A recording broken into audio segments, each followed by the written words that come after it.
Hello and welcome. You are downtown with Robbie Haig.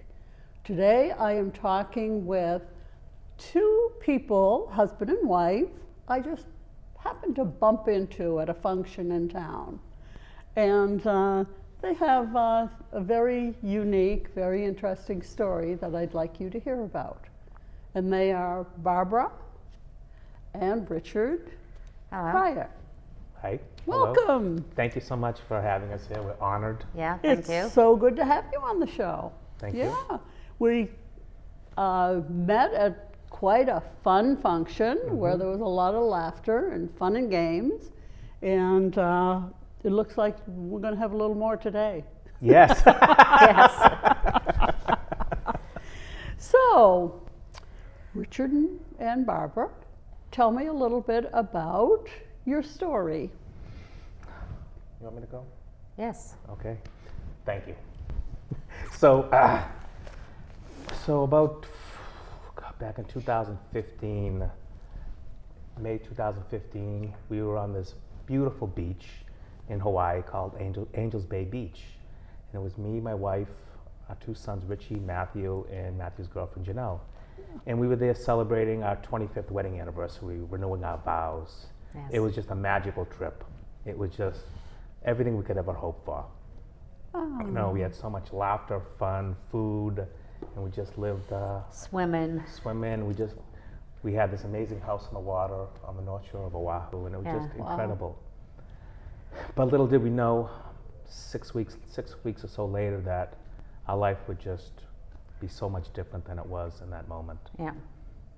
So Life does have a way of turning you upside down. yeah, it's like getting caught in one of those rip currents in the water, and it just pulls you under, and you know, you struggle for air.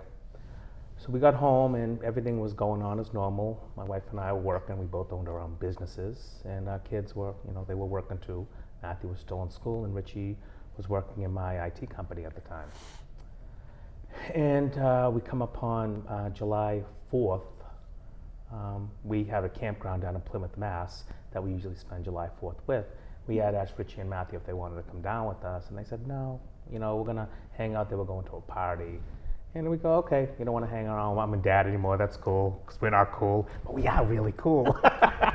I can tell. And he knew that. so they hung out up there on the North Shore in Saugus. They went to their friend's party, and Barbara and I hung out with our friends in Plymouth. We had dinner, and that morning we got up July 4th. Richie had called Barbara and asked her, what did he ask you for? Coffee grinder. Coffee grinder. We went in Hawaii and he bought himself chocolate coffee, different flavors. Ah, very good. And was a whole bean. Kona and- coffee. And he wanted to have some. And I said, there is one at home and I have one here in Plymouth. I will bring it home for you on Sunday. And yeah, and that was the last time I talked to him. And I don't know why we had so many coffee grinders. I think we had 6 at the time. Maybe that's why he all bought the coffee. Yes.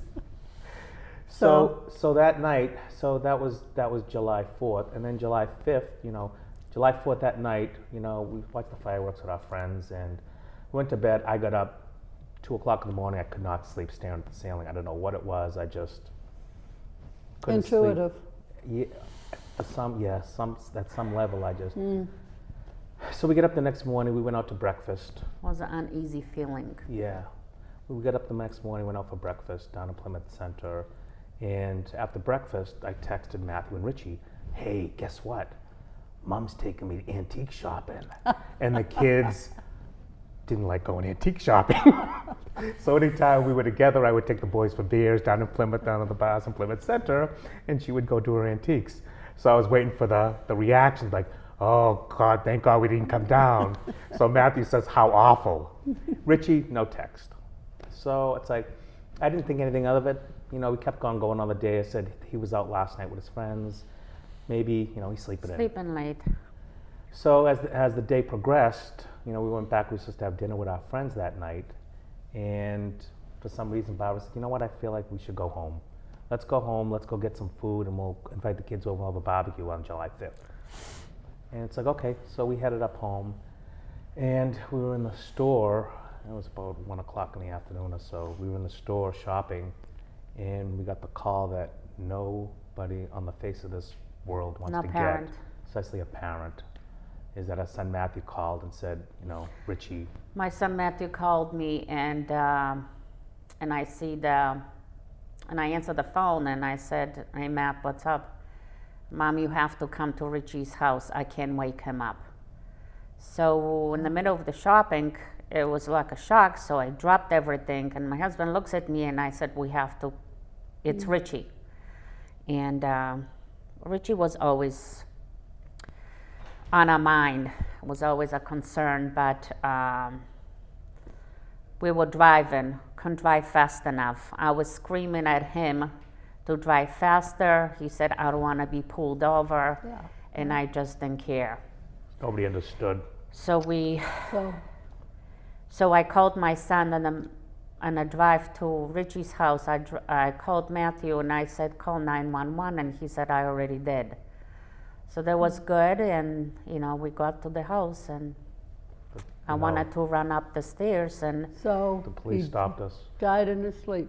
Yeah, and Matthew, one of the things he said was, but really, I think about it this day, he's not responding. And when you hear he's not responding, everybody, all of us adults are intelligent enough to know that when somebody's not responding, they're not there anymore.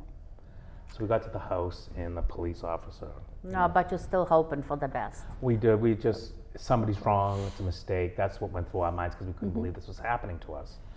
We got to the house, and the police officer said, we want to go in and see him, and it's like, no, it's a crime scene. Yeah. We have to wait for the investigators. I'm sorry, he's gone. Yeah. So I'm holding up the picture of you in Hawaii, Yes. and you put it on the front cover of the book. front cover of the book. Mm-hmm. So tell me, what made you write the book? It's a difficult topic, writing is. about warriors of life, conquering grief, and whatever made you write the book? Because it was not quite what you were doing, what your business was. No. Yeah. So once we lost Richie, we spent the next couple of months, we were just numb with pain. People that have children would understand if something happened to them, but actually losing a child, it's a piece of your heart is ripped out of your body, and you struggle with all the questions you have. Why did this happen to us? Right. What did we do wrong? Is this karma? Were we some kind of a bad person in another life? So, But you made a comment to me that made me feel very good. You realized you had him for 27 years, and that's what it was all about. Exactly. And during our struggle, we spent 1.5 years, and the doctors were prescribing antidepressants, and I drank a lot because I just wanted to be numb. I just didn't want to face that reality. Yeah. And through our journey, we had friends come and go, and some friends didn't even know what to say, and they just kind of disappeared from our lives. Yeah. They didn't understand us because we were evolving. We were different. We were becoming different people. Sure. And we couldn't help that. We had a missing piece of our heart, and we didn't know how to move forward with it. And I compliment you on the fact that you're still together, because many people don't remain together after something like this happens. And when I did research for my book, it was 85% or so of marriages end when there's a loss of a child. Isn't that amazing? And Just when you need each other the most. Yeah, and Amazing. I think we said that Richie would never want that for us. Very He good. enjoyed the time he had with us, and that would have been a dishonor to his memory for Well, us. I think a lot of the parents that lost a child, they blame each other. Right. And we never blame each other for losing Richie, because it was really nothing to do with us. Very good. We knew we had to be strong for each other. We have to be there for each other, and no, it's not the same. It never will be. Oh, it's a part of life. Yeah. And I have here, it's all good. That Yeah. was a favorite saying That's of what Richie's? Richie always said. It's all good. And as we started to go down this journey, this journey of grief, the only comfort we got was really talking to other parents, other bereaved parents. Yeah. It took us Very good. 4 months to get into a hospice group, with other bereaved parents. Yeah. But when we got in that group, we felt at home. Isn't that nice? We shared a connection that we couldn't share with any of our friends, anybody else. Yeah. But we did share a connection with them. But we were on a waiting list for 4 months to get into that group, and then it That's was over. amazing. It was over in 8 weeks. Yeah. That's And then- amazing that you'd have to be on a waiting list. Different stories, different feelings. Right. And we needed to hear all that, Right. that we are not alone. That's And not this, alone. That's and this tragedy, it happens to a lot of people, but when it happens to you, you feel like it's only You're happened to alone. you. Right. Yeah. right. So. Sure. so after that. After that, it was like, okay, what do we do now? How we're still broken, our hearts are still in pain. How do we get to that next? How do we get beyond that and find happiness again? And that was, I think, that was the biggest thing, was fearing that we would never be happy again. And I made it a point not to laugh in public, not to smile, not to have any kind of humor, not to enjoy my life anymore, because I was afraid that that would be disrespectful to my son's We memory. felt guilty Guilty. Yeah. Yeah. And that's how we went on for a long time. for a long Yeah. time. I mean, in the fear of the future, I was afraid that she was going to pass. I was afraid I was going to lose my son. I was afraid of everything. I Sure. walked around with this burden on my shoulders of what's next. So, and I'm understanding that Richie is the one who dragged you out of that hole. Richie dragged us out of that hole. It came in a kind of funky way. It was I was driving to work every day, because we were just like robots at this point. It was about a year and a half into our journey of grief. That's what I call it. And just driving to work every day, and then I see this big billboard, with Tom Brady on it. And it's like, he was going to be at this National Achievers Conference in Boston. It's like, you know what? I want to go get my picture taken with Tom Brady. So I got the big tickets, and I got sat up front. And okay, so we get there, and there's a guy named Tony Robbins that comes on, and he interviews Tom Brady and Julian Edelman. And I was supposed to get a picture with him. So they take a break, and then 5 minutes later we get back, and everybody's holding up pictures of Tom Brady. And it's like, where did my picture go? I went there just to take a picture with Tom Brady and tell him, because 6 months prior they won the Super Bowl against the Ravens, and that was the last day that we spent together with Richie watching the Super Bowl, and they won. So it was a memory that I wanted to thank Tom Brady. Thank you for that. Meet him, take a picture, and thank him for that moment. Nothing. No picture, or anything. So I'm sitting there, it's like, okay, wow, that was a big waste of money. And I'm texting the people. Nobody told me that he was going to be signing autographs and taking pictures. And then Tony Robbins come on, and he went through his whole spiel. He's a professional development coach and personal development. And he said this thing about focus. What you focus on, you get in your life. And at that time, I was focusing on all the bad stuff that happened to us, and not focusing on, I had Richie for 27 years. I had this amazing family, this amazing world, this amazing life. I had that, and I was so grateful for that.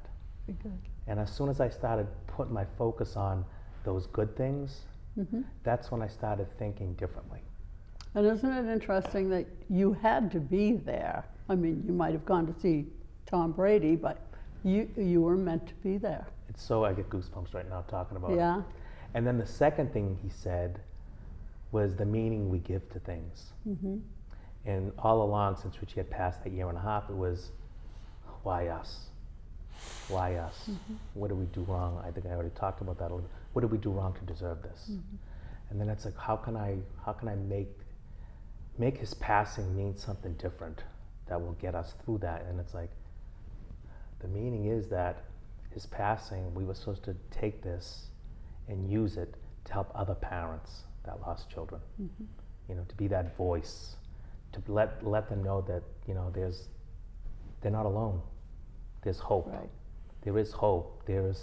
there is happiness beyond that grief. Right. I know you can't see it in that moment, and it took us a long time to see that, but there is. And So you did an about face. I did an about face and that thing, and it's like, and then after that, a publisher came on, and he ended up, I talked to him, and he says, I'd like to publish a book.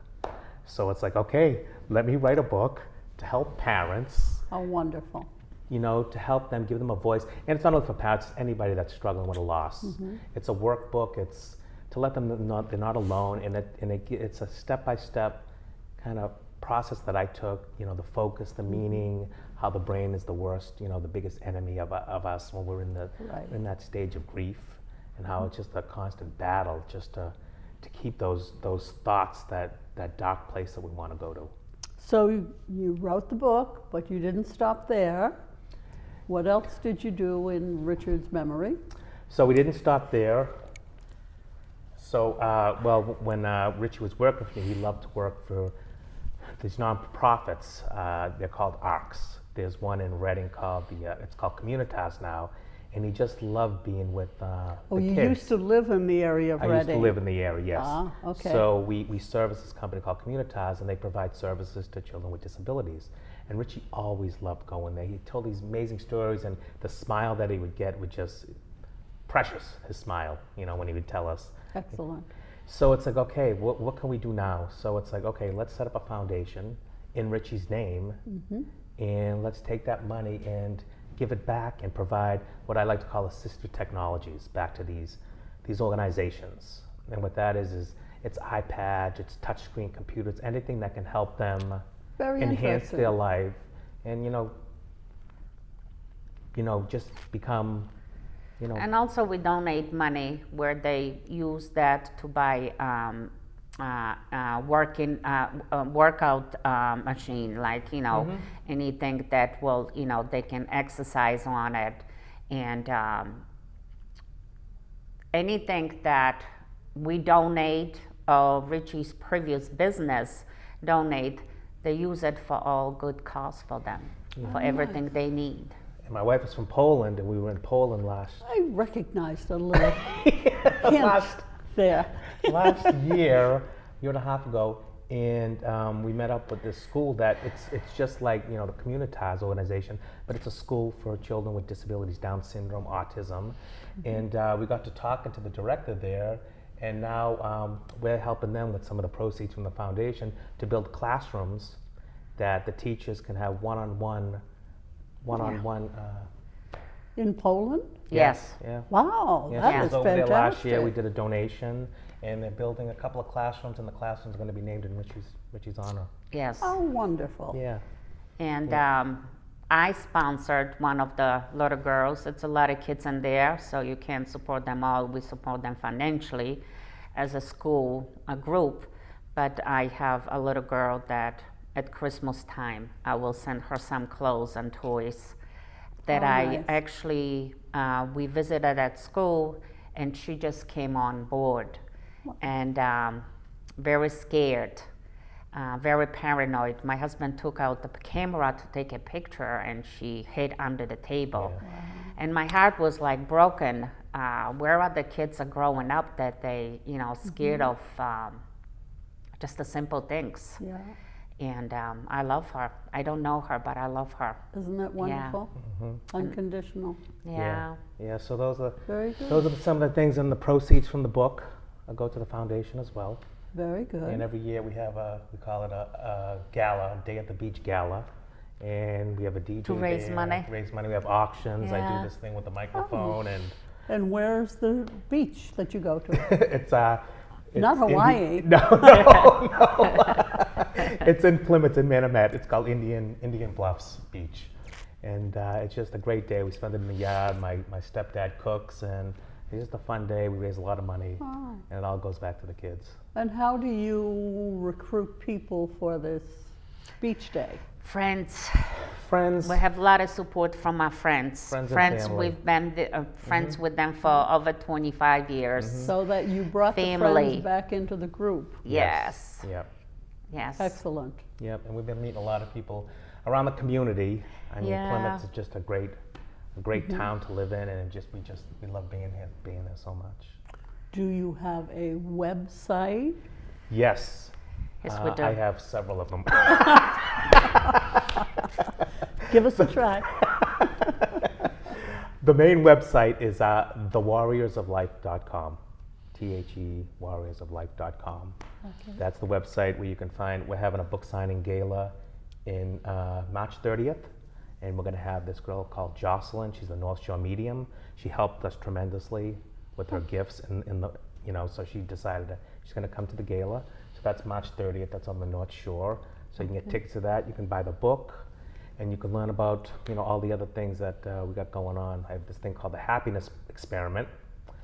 For my new book, Be Happy, It's All Good, where I'm just taking research and data from strangers and going to go through it and find out what makes people happy. Wonderful.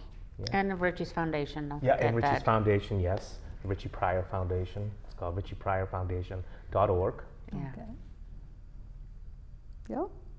And what are you hoping this book will do for others? Well, I'm hoping this book is going to, even if it helps, one person with one thing they're having a struggle with in grief, that are trying to come to grips with something in their life. I want to help people, with their grief, because there is a way through it. And like I said before, it's so hard to see it in the moment, but it's a workbook. It gives you these strategies. There's a little worksheet at the end of each chapter that helps you with different things. Wonderful. To help you on your struggle. Yeah. And we're hoping to raise money with the book for the foundation to help disabled children. The profits from the book are going to foundation. So Very yes. good. So that's the hope for the book. Mm-hmm. And even if it's a small little fraction in a book that might help someone to understand or do things differently and not to blame themselves, and try to come out of the darkness. It's okay to laugh. It's okay to cry. I do it both. I don't feel Absolutely. as guilty as I used to. Yeah, just buy the book. But he's worth every tear. Yes. That's right, and it's just keeping his memory alive with all these things, and what an Excellent. amazing child. And you made a comment that I picked up on. You have to go through it. You can't get around it. And you can't No. not let it happen. You cannot Right. put it off. You cannot stay numb. You cannot sit back and then, well, I'm gonna grieve some other time. Like jumping back into work. No, you have to do it. You have to do it now, because time is very precious. Right. And our children would not want to see us in a condition like that. And They you want us to be you happy. would be a second life lost. Exactly. stayed there. It'd be a second life lost. And then when we meet them again, they're going to say, Dad, you blew it. And I don't want that on my shoulders. No, you want the meeting to be I a wanted great to deal say- happier than that. I wanted to slap my hand and say, Dad, you kick butt. Well, I'm loving your story. Thank you so much. You have turned the sadness around as much as you can. Right. And it's a beautiful story. And I'm so glad that I met you when I did. And Same here. Thank you so The much for universe having us. just Thank you. put us together in Yeah. that space. I really believe in it. And I'll talk to you more about the medium who's coming. Thank you both so very, very much for being You're here. welcome, and thank you so much for being here. And as a gift, if you go to thewarriorsoflife.com/book, Yes, anybody watching this can get a free downloadable copy of the book. isn't that nice? Yeah. Very I want to put good. it in everybody's hands, because you may know somebody that may be struggling. I got to get it out there. Thank you so much, Robbie, for having I us. thank you Oh, so you're very, such a very much. beautiful, I beautiful love soul. your story. Thank you.